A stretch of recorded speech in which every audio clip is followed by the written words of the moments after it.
तो आज हम शुरू करने जा रहे हैं केमिकल काइनेटिक्स या रासायनिक बल गतिकी। तो सबसे पहले हमें ये पता होना चाहिए कि रासायनिक बल गतिकी होती क्या है। तो सबसे पहले ये ध्यान रखना है कि रासायनिक बल गतिकी है क्या। रासायनिक मतलब कोई भी रासायनिक अभिक्रिया, गतिकी मतलब उसकी स्पीड, या हम ये कह सकते हैं कि रसायन विज्ञान की वह शाखा जो तीन चीजों का अध्ययन करती है। पहला उसकी अभिक्रिया का वेग, अभिक्रिया का वेग।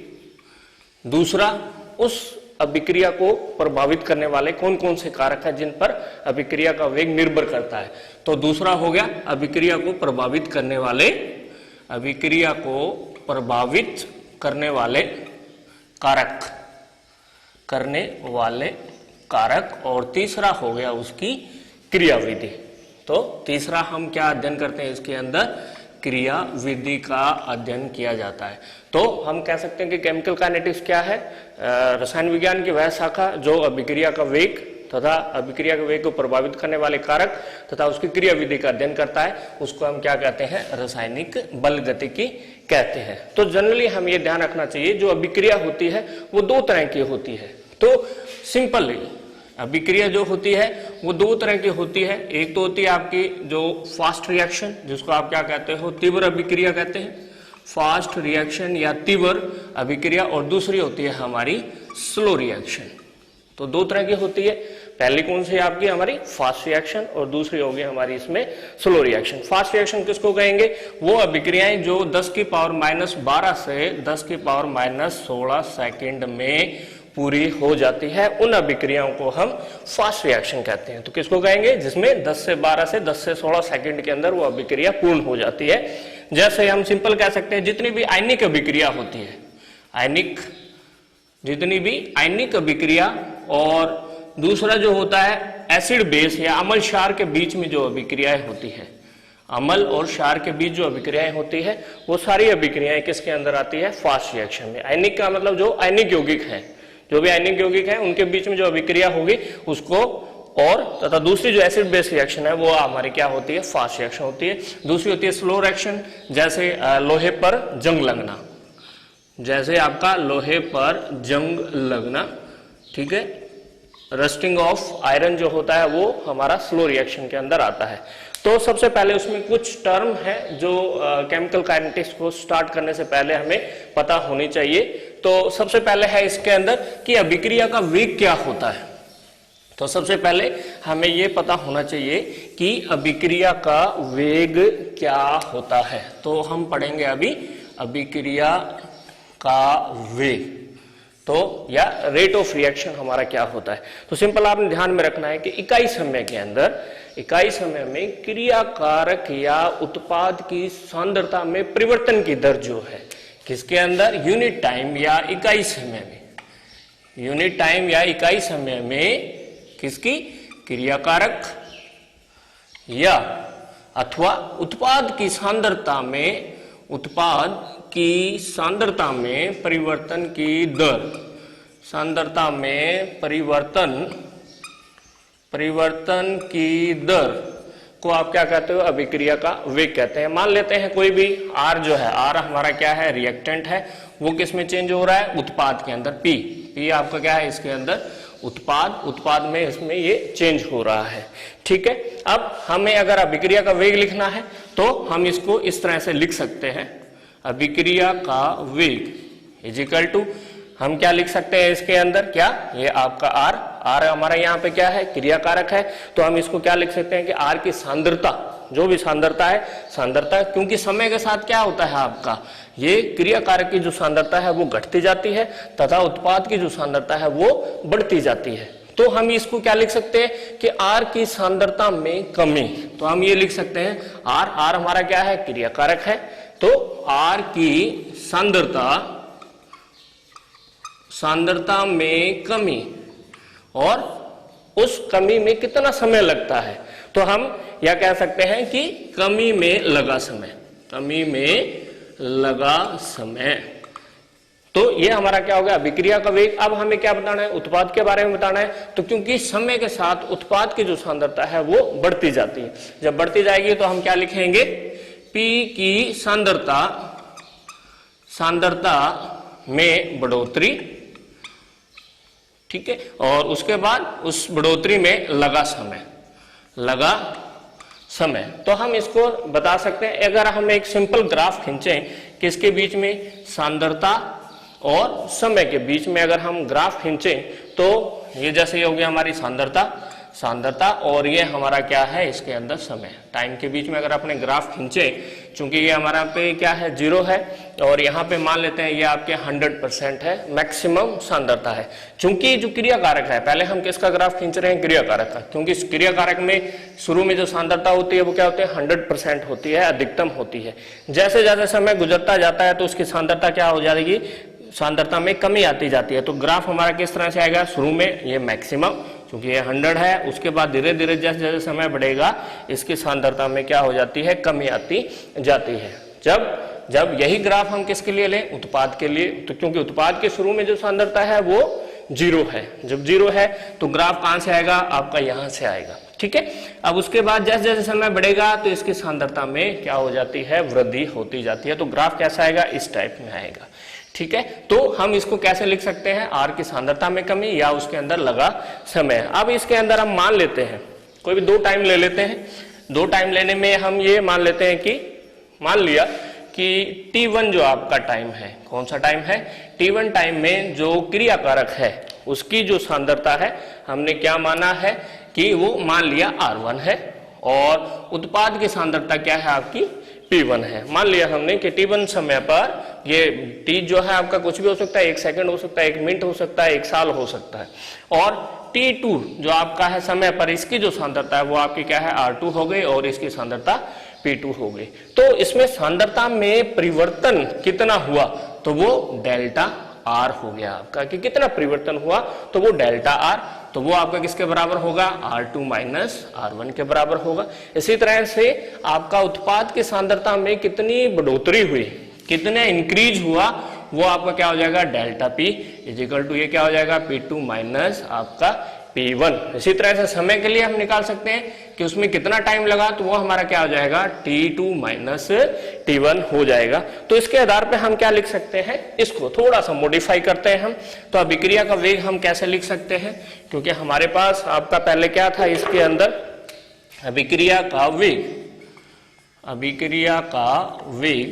वेग इजिकल टू आपका क्या हो जाएगा, delta R upon delta T, या क्या हो सकता है, delta P upon delta T हो जाएगा। चूंकि क्रिया कारक की जो सांद्रता है वो समय के साथ घटती जाती है, तो जब भी ये आपका कम होती जाती है तो उसके लिए निशान है, जो साइन होता है वो कौन सा लगाते हैं, नेगेटिव का साइन लगाते हैं। चूंकि उत्पाद की जो सांद्रता है वो समय के साथ क्या होती जा रही है, वो बढ़ती जाती है। जब वो बढ़ती जाती है तो हम उसके लिए क्या लगाते हैं, प्लस का साइन लगा देते हैं। ये जस्ट आपके साइन है जो ये सिर्फ यही बताता है कि इसकी जो सांद्रता है वो समय के साथ घट रही है। ये प्लस का जो निशान है वो ये बताता है कि इसकी सांद्रता जो है वो समय के साथ बढ़ रही है। अब हम एक अभिक्रिया लेते हैं और इसका हम लिख के देखते हैं कि उसको हम आप अभिक्रिया का वेग जो है वो कैसे लिखकर देख सकते हैं। जैसे मैंने एक एग्जाम्पल लिया है, कौन सा एग्जाम्पल लिया है, जैसे ये आपका PCl5, ये आपका ब्रेकडाउन हो गया PCl3 एंड Cl2 के अंदर ये आपका ब्रेकडाउन हो गया। तो इसके लिए हमें क्या लिखना है, अभिक्रिया का वेग लिखना है। चूंकि PCl5 जो है वो आपका क्या है, क्रिया कारक है, रिएक्टेंट है, और PCl3 एंड जो आपका Cl2 है वो क्या है, आपका उत्पाद है। तो अभिक्रिया का वेग आपका क्या होगा, अभिक्रिया का वेग क्या हो जाएगा, पहले चूंकि ये आपका रिएक्टेंट है तो इसकी सांद्रता क्या होगी, समय के साथ कम होगी तो कौन सा निशान लगाएंगे हम, माइनस का निशान लगाएंगे, और उसके बाद डेल्टा लगाएंगे, क्योंकि उसमें परिवर्तन है। सांद्रता में जो परिवर्तन है वो हमेशा हम क्या लिखते हैं, कैपिटल ब्रैकेट के अंदर लिखा जाता है, ये ध्यान रखना है आपने। और ये आपका नीचे क्या आ जाएगा, डेल्टा T, तो ये आपका minus delta PCl5 upon delta T हो जाएगा। और क्या हो सकता है, ये उत्पाद हैं दोनों के दोनों, इसकी जो सांद्रता है वो समय के साथ बढ़ रहा है तो कौन सा निशान लगाएंगे, प्लस का निशान लगाएंगे, प्लस आपका डेल्टा और कैपिटल ब्रैकेट के अंदर PCl3 upon delta T is equal to, फिर ये क्योंकि Cl2 भी क्या है आपका इसके अंदर उत्पाद है तो इसकी भी सांद्रता बढ़ रही है, तो निशान कौन सा लगाएंगे आपका, के लिए हम कौन सा निशान लगाएंगे, प्लस का निशान लगाएंगे। और डेल्टा का मतलब परिवर्तन, चेंज इन कंसंट्रेशन, और आपका आगे क्या हो जाएगा Cl2 अपॉन डेल्टा T हो जाएगा। जैसे हम एक और सिंपल उदाहरण लेते हैं, मान लेते हैं आपको ये दिया हुआ है N2 plus 3H2 will change into 2NH3, यानी कि नाइट्रोजन और हाइड्रोजन आपस में अभिक्रिया करके किसका निर्माण कर रहे हैं, अमोनिया का निर्माण कर रहे हैं। तो इसके लिए हमें क्या लिखाना है, अभिक्रिया का वेग लिखना है। तो कैसे हो जाएगा, जैसे कि हमने पहले भी किया है, अभिक्रिया का वेग यानी कि रेट ऑफ रिएक्शन, ये माइनस, क्योंकि आपका नाइट्रोजन और हाइड्रोजन दोनों क्या है, आपके रिएक्टेंट है, क्रियाकारक है, तो अतः इसमें कौन सा निशान आएगा, नेगेटिव का निशान आएगा। तो हम क्या लिखेंगे, डेल्टा, ये आपका N2 upon delta T equal to आपका हो जाएगा इसके अंदर। लेकिन ये ध्यान रखना है, क्योंकि ये तो क्या था आपका एक मोल के लिए था, लेकिन अगर क्रिया कारकों की संख्या अलग अलग है, यहाँ पे क्या है 1 मोल है, यहाँ पे क्या है आपका 3 मोल है, यहाँ पे क्या है 2 मोल है, तो आपको ध्यान में रखना है जो अभिक्रिया का वेग जो होता है हम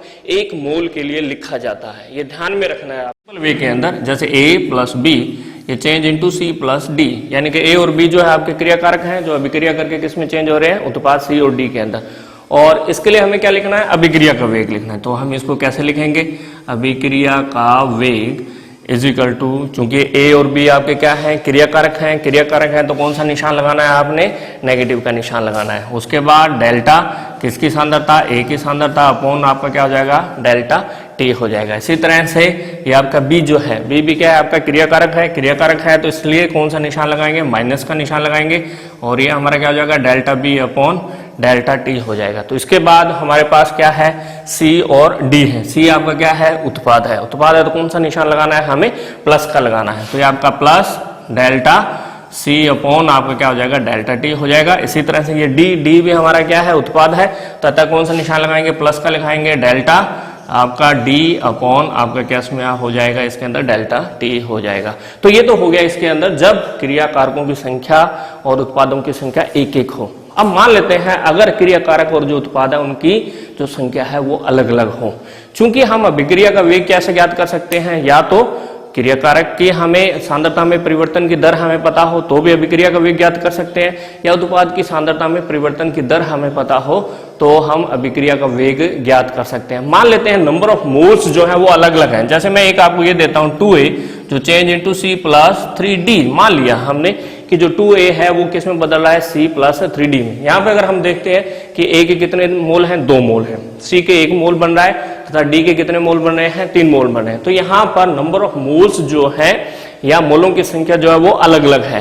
तो हमें करना क्या पड़ेगा, अभिक्रिया का वेग हमेशा हम 1 मोल के लिए लिखते हैं। तो 1 मोल के लिए कैसे लिखेंगे, इसको जो भी नंबर ऑफ मोल्स है उसको हर में यानी कि इसके अंदर डिनोमिनेटर के अंदर इसको डिवाइड कर देते हैं। तो मैं इसका लिख रहा हूं अभिक्रिया का वेग। तो अभिक्रिया का वेग हमारा क्या हो जाएगा, सबसे पहले हमें क्या लगाना है, माइनस, चूंकि ये आपका क्या है क्रियाकारक है तो हम क्या लगाएंगे इसके अंदर, नेगेटिव। अब जितने नंबर ऑफ मोल्स है उसको डिवाइड में लिख दीजिए 1/2, फिर उसके बाद डेल्टा A अपॉन आपका क्या हो जाएगा, डेल्टा T हो जाएगा। इजिकल टू हमारा क्या हो जाएगा, चूंकि ये आपका क्या है, उत्पाद है तो कौन सा निशान लगाएंगे हम, प्लस का निशान लगाएंगे। जब प्लस का निशान लगाएंगे तो ये आपका डेल्टा C अपॉन आपका क्या हो जाएगा, इसमें डेल्टा T हो जाएगा। फिर और क्या करेंगे, चूंकि ये भी हमारा क्या है, D भी क्या है, उत्पाद है, लेकिन यहाँ पे नंबर ऑफ मोल्स कितने हैं, 3 है तो इसको प्लस 1/3 लिखेंगे, क्योंकि जब भी नंबर ऑफ मोल्स अलग अलग हैं तो आपने ध्यान में रखना है अभिक्रिया का वेग 1 मोल के लिए लिखा जाता है।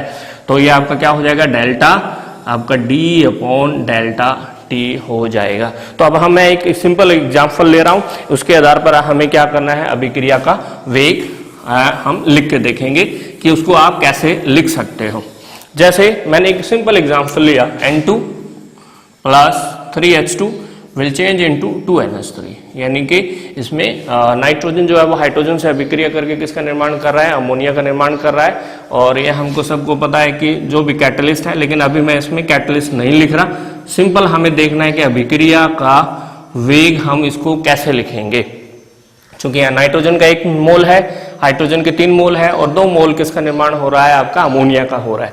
तो अभिक्रिया का वेग हमारा क्या हो जाएगा, सबसे पहले चूंकि ये क्रियाकारक है तो कौन सा निशान लगाएंगे, नेगेटिव का। उसके बाद सांद्रता में परिवर्तन तो डेल्टा लगा दिया। फिर उसके बाद हम क्या लिखेंगे, N2 अपॉन क्या हो जाएगा आपका, डेल्टा T हो जाएगा, ठीक है। उसके बाद हाइड्रोजन है, हाइड्रोजन के लिए हमें क्या लिखना पड़ेगा, 1 मोल के लिए लिखना पड़ेगा। तो यहाँ पे कितने मोल है, 3 मोल है, तो इसको 1 मोल में करने के लिए क्या करेंगे, इसको 1/3 कर देंगे। तो ये भी -1/3 डेल्टा H2 अपॉन आपका क्या हो जाएगा डेल्टा T हो जाएगा इज इक्वल टू, ये आपका कौन सा है, उत्पाद है तो कौन सा निशान लगाएंगे हम, इसका प्लस का निशान लगाएंगे, प्लस का निशान लगाएंगे तो आपका क्या हो जाएगा 1/2, फिर उसके बाद डेल्टा किसका NH3 अपॉन आपका क्या हो जाएगा डेल्टा T। तो इसके आधार पर हम क्या है इसके अंदर लिख सकते हैं। तो ये कहाँ यूज आता है, जनरली इसके ऊपर न्यूमेरिकल्स आते हैं। हमें एक सिंपल उदाहरण ले रहा हूं इसी रिएक्शन के लिए। मान लिया कि ये आपको एग्जाम में ये क्वेश्चन दिया, मान लेते हैं कि ये क्वेश्चन दिया हुआ है कि ये reaction the N2+3H2 will change into 2NH3। तो ये कहता है कि यदि, मान लेते हैं इसके अंदर क्या कहा कि यदि नाइट्रोजन के विलुप्त होने की दर, नाइट्रोजन के विलुप्त होने की जो दर है वो कितनी दे रखी है इसके अंदर, मान लीजिए कोई वैल्यू 2 × 10⁻³ मोल पर लीटर आपको दी हुई है, पर सेकंड दिया हुआ है। तो ये अगर क्वेश्चन पूछे कि हाइड्रोजन के विलुप्त, पहला क्वेश्चन हाइड्रोजन के विलुप्त होने की दर, एंड दूसरा क्वेश्चन अमोनिया के बनने की दर ज्ञात करो। मान लेते हैं कि इस तरह से आपको कोई क्वेश्चन दिया हुआ है कि पहले को ये अभिक्रिया दे दी, सबसे पहले आपको क्या दिया हुआ है, ये एक अभिक्रिया दे दी, कौन से, नाइट्रोजन जो है वो हाइड्रोजन से रिएक्शन करके क्या बना रहा है, अमोनिया बना रहा है, जिसमें नाइट्रोजन के विलुप्त होने की दर आपको दी हुई है और हमें ज्ञात क्या करना है, हाइड्रोजन के विलुप्त होने की दर तथा अमोनिया के बनने की दर हमें ज्ञात करनी है। तो सबसे पहले हमें क्या करना है, वही फार्मूला लिखना है। कौन सा लिखना है, अभिक्रिया का वेग लिखना है। ध्यान रखना अभिक्रिया का वेग, क्योंकि यहाँ पे नंबर ऑफ मोल्स क्या है अलग अलग हैं, तो किसके लिए लिखेंगे, ध्यान रखना 1 मोल के लिए लिखा जाता है। तो ये आपका क्या हो जाएगा इसमें minus delta N2 upon delta T is equal to क्या हो जाएगा आपका -1/3 delta H2 upon delta T हो जाएगा इज इक्वल टू आपका +1/2 डेल्टा NH3 अपॉन आपका क्या हो जाएगा डेल्टा T हो जाएगा। तो हमें दिया क्या है, नाइट्रोजन के विलुप्त होने की दर, इसका मतलब ये आपको दिया हुआ है delta N2 upon delta T आपको दिया हुआ है, जो कितना दिया हुआ है 2 × 10⁻³ दिया हुआ है। तो हमें अब ज्ञात क्या करना है, ये ज्ञात करना है। हमें ज्ञात क्या करना है, हमें ज्ञात करना है ये delta H2 upon delta T, एक तो ये ज्ञात करना है। तो इसको कैसे ज्ञात कर सकते हैं, ये आपको दिया हुआ है, ये जो चीज है ये आपको दी हुई है और ये हमें ज्ञात करनी है। तो इन दो इक्वेशन की हेल्प से हम क्या कर सकते हैं, इसको ज्ञात कर सकते हैं। तो क्या हो जाएगा हमारा इसके अंदर, देखिए, तो मैं ये दो इक्वेशन दोबारा से लिख रहा हूं और इसके बेसिस पे हम क्या करेंगे, इसको ज्ञात कर सकते हैं। तो हमारी इक्वेशन थी minus delta N2 upon delta T is equal to आपका क्या था इसके अंदर -1/3 delta H2 upon delta T। तो ये आपको दिया हुआ है, कितना दिया हुआ है 2 × 10⁻³ दिया हुआ है। ये हमें -1/3, ये आपका क्या होगा डेल्टा H2 अपॉन क्या हो जाएगा डेल्टा T हो जाएगा। तो हमें ज्ञात क्या करना है, ये ज्ञात करना है। ये ज्ञात करना है तो 3 किधर चला जाएगा, इस साइड में चला जाएगा। तो ये हमारा क्या हो जाएगा 3 × 2 × 10⁻³ इज इक्वल टू क्या हो जाएगा minus delta H2 upon delta T। ये माइनस कुछ नहीं बता रहा है, ये सिर्फ विलुप्त होने की दर के बारे में बता रहा है और कुछ नहीं बताता। तो ये आपका कितना हो जाएगा 6 × 10⁻³ मोल पर लीटर पर सेकंड, इसका आंसर आ जाएगा। अब हमें क्या निकालना है, अमोनिया के विलुप्त बनने की दर निकालनी है। तो कोई भी दो इक्वेशन, चूंकि हमको पता है ये चीज थी हमारे पास, अभिक्रिया की जो दर थी ये इसके बराबर थी, ये आपका +1/2 delta NH3 upon delta T के बराबर थी। तो कोई भी दो इक्वेशन आप ले सकते हो, या तो ये दो इक्वेशन ले लीजिए या ये दोनों इक्वेशन, कोई भी दो इक्वेशन आप लेके उसको हम क्या कर सकते हैं, कैलकुलेट कर सकते हैं। मान लेते हैं दोनों से जो रिजल्ट है वो क्या आएगा आपका सेम आएगा।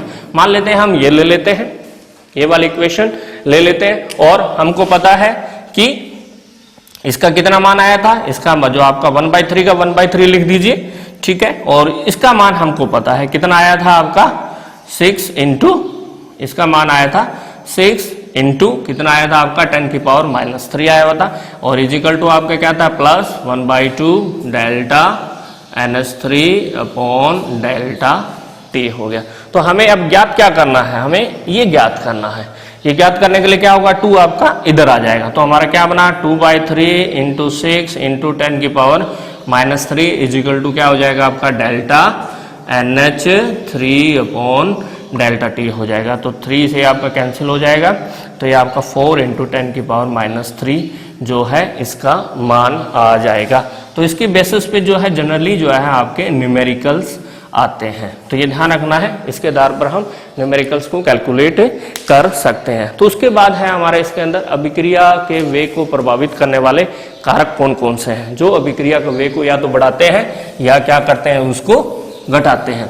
तो उसके आधार पर जो है हम देखेंगे इसके अंदर अभिक्रिया वेग को प्रभावित करने वाले कारक।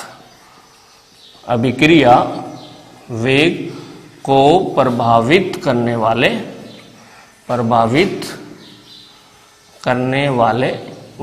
कारक, ठीक है। तो जो कौन कौन से कारक हैं जो अभिक्रिया के वेग को हमें प्रभावित करते हैं, तो उसमें ध्यान रखना है बहुत सारे कारक हैं जिनका हम 1 बाय 1 जो है वो उनका अध्ययन करेंगे। सबसे पहले होता है इसके अंदर अभिकारकों या रिएक्टेंट, अभिकारकों की सांद्रता, कंसंट्रेशन ऑफ रिएक्टेंट, ठीक है। दूसरा हो गया इसके अंदर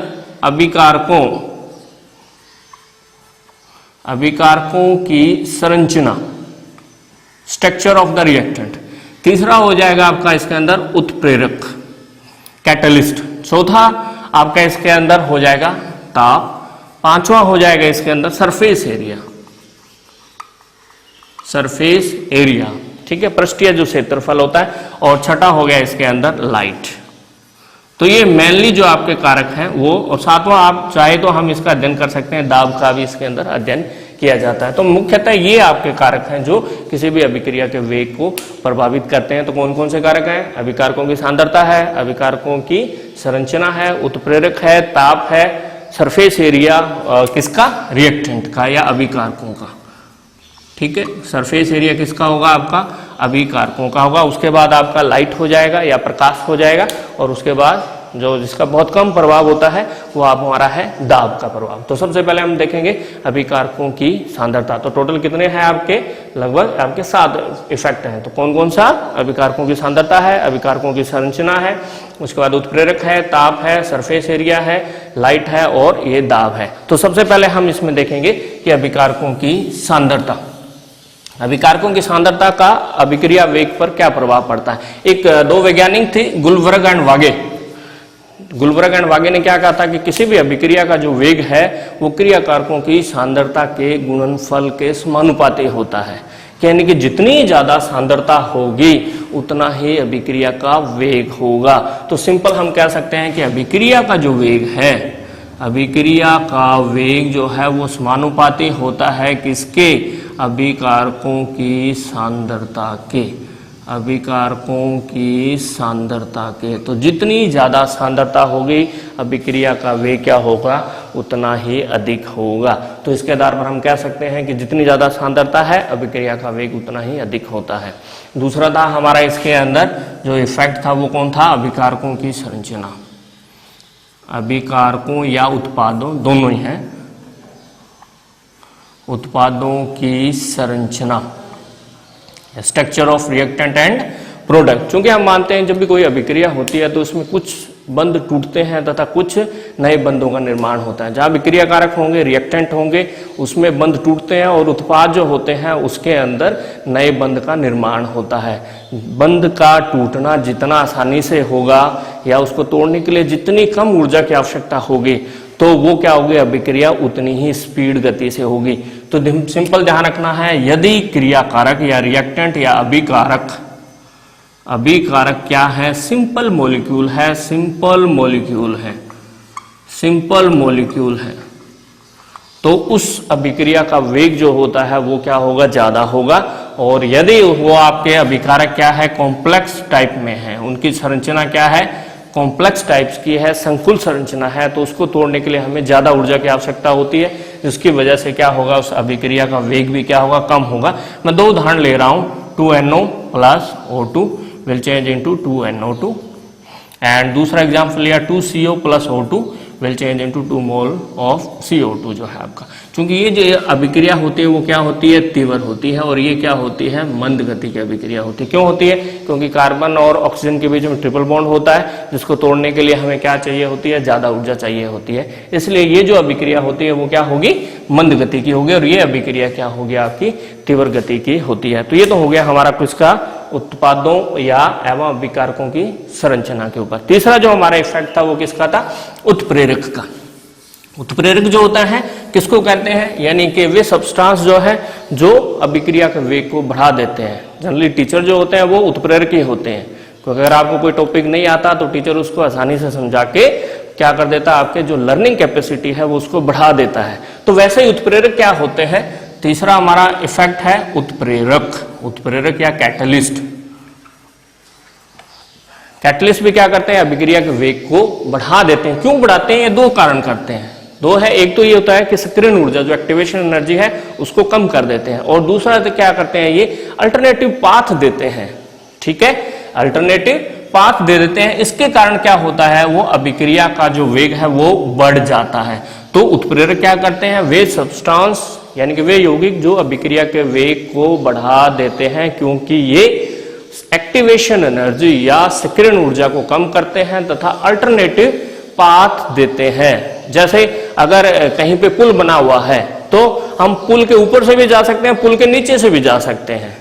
ठीक है, तो जो इजी रास्ता होगा वो क्या होगा, एक तो पुल के ऊपर से जाने में हमें ज्यादा ऊर्जा लगानी पड़ेगी, ज्यादा टाइम लगेगा, और पुल के नीचे से अगर हम जाएंगे तो क्या है, हम आसानी से और कम समय के अंदर जा सकते हैं। तो वो क्या हो गया, हमारा पुल के नीचे से जाने वाला क्या हो गया, एक अल्टरनेटिव पाथ हो गया। तो कैटलिस्ट में वही काम करते हैं।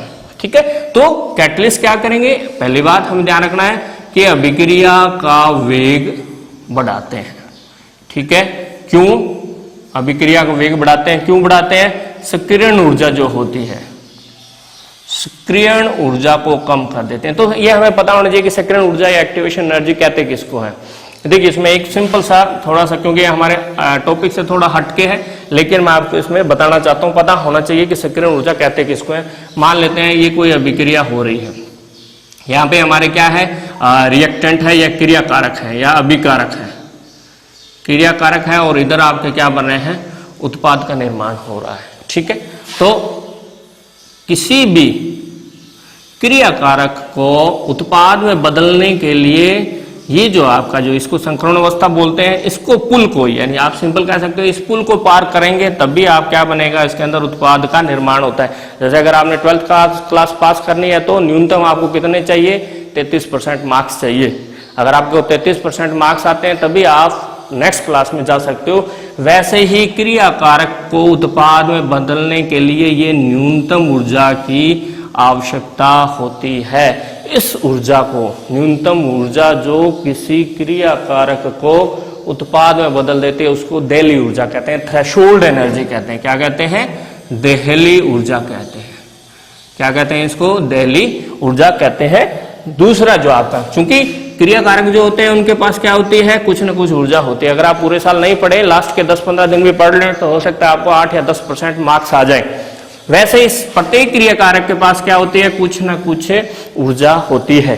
तो इसको क्या कहते हैं, इस ऊर्जा को क्या कहते हैं, औसत गतिज ऊर्जा कहते हैं। क्या कहते हैं इसको, औसत गतिज ऊर्जा कहते हैं। ठीक है, लेकिन क्रियाकारक इतनी, अगर इसके पास, उसको न्यूनतम चाहिए इतनी, इसके पास है इतनी, तो वो उत्पाद में नहीं बदल सकता। तो अधिक ऊर्जा, ये जो इसको उत्पाद में बदलने के लिए इतनी ऊर्जा और चाहिए, ये जो है आपकी ऊर्जा और चाहिए। इसी ऊर्जा को आप क्या कहते हो, सक्रियण ऊर्जा कहते हैं। क्या कहते हैं इसको, सक्रियण ऊर्जा कहते हैं। तो सक्रियण ऊर्जा क्या है, अधिक्य ऊर्जा है। अधिक्य ऊर्जा जो किसी क्रियाकारक को उत्पाद में बदल देती है, उसको आप क्या कहते हो, सक्रियण ऊर्जा कहते हैं। तो हम सिंपल कह सकते हैं कि सक्रियण ऊर्जा किसके बराबर है, देहली ऊर्जा माइनस औसत गतिज ऊर्जा के बराबर है। ठीक है, तो उत्प्रेरक जो है वो अभिक्रिया का वेग बढ़ाते हैं। क्यों, क्योंकि एक तो सक्रियण ऊर्जा को कम कर देते हैं। क्या कर देते हैं, ये आपका सक्रियण ऊर्जा को कम कर देते हैं, और दूसरा क्या करते हैं, ये एक एकांतर पाथ है, अल्टरनेटिव पाथ दे देते हैं। ठीक है, तीसरा है हमारा नेक्स्ट है इसके अंदर ताप का प्रभाव। नेक्स्ट हमारा किसका इफेक्ट है? ताप का प्रभाव है। सामान्यतः हम ये कहते हैं कि प्रत्येक 10 डिग्री ताप बढ़ाने पर अभिक्रिया का वेग दुगुना हो जाता है।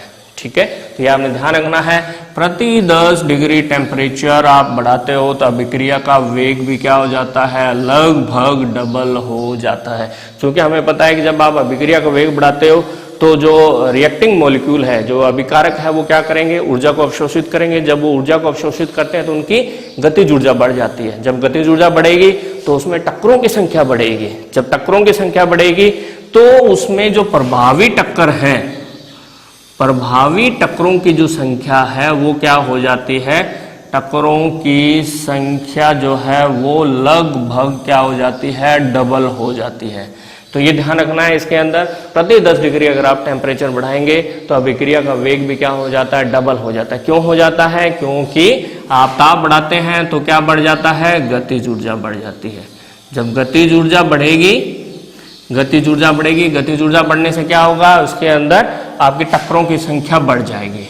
इसकी संख्या बढ़ जाएगी, टक्करों की संख्या बढ़ जाएगी। टक्करों की संख्या बढ़ने से अभिक्रिया का वेग भी क्या हो जाता है? आपका डबल हो जाता है। लेकिन ध्यान रखना है इसमें प्रभावी टक्कर, क्योंकि ये हमारे नेक्स्ट टॉपिक में आएगा, उस समय हम इसका स्टडी करेंगे। प्रभावी टक्करों की संख्या जो होती है वो डबल हो जाती है। जैसे मैं एक सिंपल उदाहरण लेता हूं, यदि मान लिया कि 20 डिग्री पर, 20 डिग्री सेंटीग्रेड पर यदि किसी अभिक्रिया का वेग 2 × 10⁻² मोल प्रति लीटर प्रति सेकंड है, मान लिया, तो अगर आपसे एग्जाम में ये कंपटीशन के अंदर पूछ सकते हैं आपके कि 40 डिग्री टेम्परेचर पर उस अभिक्रिया का वेग क्या होगा? क्या है? 20 डिग्री पर किसी अभिक्रिया का वेग इतना है, 2 × 10⁻² है, तो 40 डिग्री टेम्परेचर पर उसका अभिक्रिया का वेग कितना होगा? तो हमें पता है 20 पर इतना है, तो 30 पे कितना होगा? इसका जस्ट डबल होगा। डबल का मतलब 4 × 10⁻² हो जाएगा। फिर आपका 40 पे क्या होगा? इसका डबल होगा, तो 4 × 2 यानी कि 8 × 10⁻² आपका इसका आंसर आएगा। तो सिंपल ध्यान रखना है कि अभिक्रिया का ताप पर क्या प्रभाव होता है? अभिक्रिया वेग पर, ताप बढ़ाने पर अभिक्रिया का वेग बढ़ जाता है। दूसरा नेक्स्ट है इसके अंदर सरफेस एरिया। ठीक है, तीसरा कौन सा है? अभिकारकों का सतही क्षेत्रफल। अभिकारकों का सतही क्षेत्रफल यानी कि सरफेस एरिया ऑफ रिएक्टेंट। तो ये कहाँ होता है? जहां पर अभिकारक जो है वो ठोस अवस्था के अंदर होते हैं।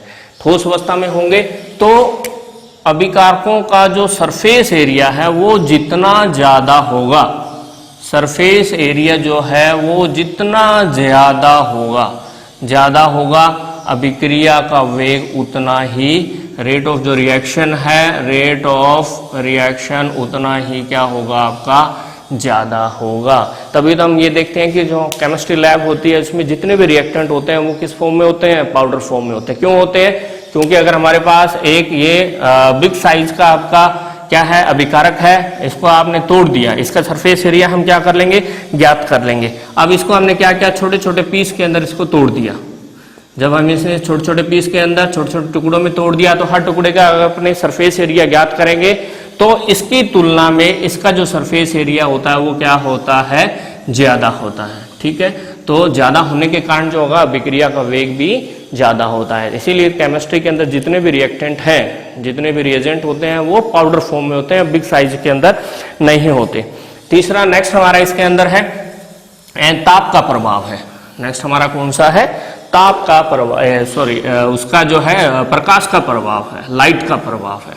प्रकाश, कुछ ऐसी अभिक्रियाएं होती है अगर वो अंधेरे में कोई भी अभिक्रिया नहीं होती, जैसे हम एक सिंपल उदाहरण ले रहे हैं, H2 + Br2 will change into 2HBr। ये जो अगर आपने हाइड्रोजन और ब्रोमीन का मिश्रण ले लिया और अंधेरे में रख दिया तो कोई अभिक्रिया नहीं होगी। अगर इसी को आपने किसके अंदर रख दिया? लाइट के अंदर या प्रकाश के अंदर रख दिया तो वो अभिक्रिया आसानी से हो जाती है, क्योंकि प्रकाश की उपस्थिति में क्या होगा? वो प्रकाश को अवशोषित करेगा तथा उसको इतनी ऊर्जा मिल जाती है कि हाइड्रोजन और ब्रोमीन के जो आपके बंध है वो टूट जाते हैं, टूट के और वो HBr में चेंज हो जाते हैं। जैसे दूसरा हम उदाहरण ले सकते हैं हाइड्रोजन एंड क्लोरीन का। ये भी अंधेरे में, अगर आपने इसको अंधेरे में रखा तो कोई अभिक्रिया नहीं होगी, लेकिन जब आपने इसको किस में रखा? लाइट में रख दिया तो आपका किसका निर्माण हो जाएगा, 2HCl का निर्माण हो जाता है। तो इन अभिक्रियाओं को क्या कहते हैं, फोटोकेमिकल रिएक्शन कहते हैं। क्या कहते हैं, फोटोकेमिकल अभिक्रिया या रिएक्शन कहा जाता है। तो ये ध्यान रखना, इसके अंदर कुछ अभिक्रियाएं केवल प्रकाश की उपस्थिति में होती है, अंधेरे में नहीं होती है।